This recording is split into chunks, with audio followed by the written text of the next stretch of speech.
Hopefully a better game coming up for the Boks. Now straight into the business news. The Reserve Bank painting a glum picture of the South African economy today.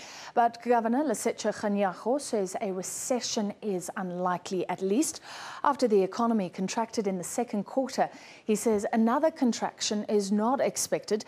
Still, the bank has revised its growth forecast down to just 1.5% for this year. That's below the global average, well below what's needed to create jobs and alleviate poverty. Meanwhile, the Reserve Bank leaving interest rates unchanged today.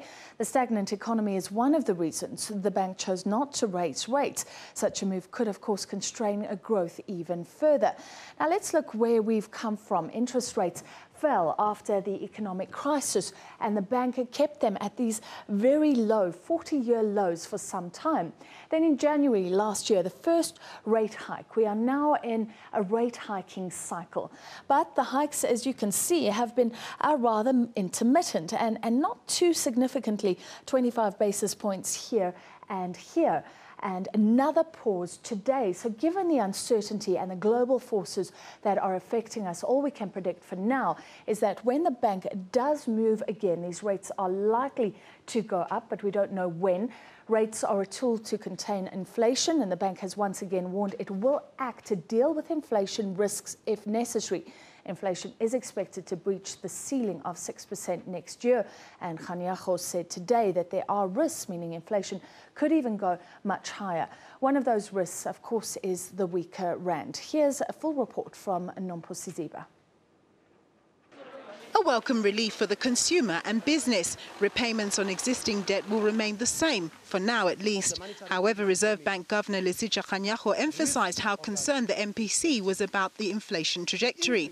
At the same time, the bank is also concerned about the growth outlook.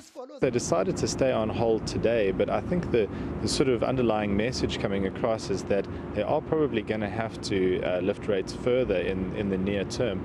And they've got a close eye on the rand exchange rate in particular, because that's one of the key risks to the inflation outlook. That despite the bank's concerns about weak growth, it will be forced to raise interest rates when the US Fed does.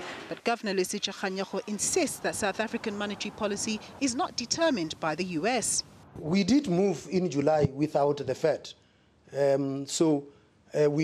We watch what is happening elsewhere in the world. And our assessment is always based on what is the impact on the South African economy in terms of the economic outlook and growth outlook and inflation outlook.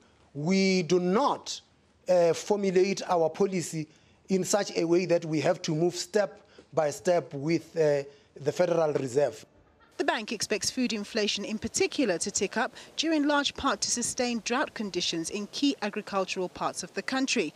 Bad news for households.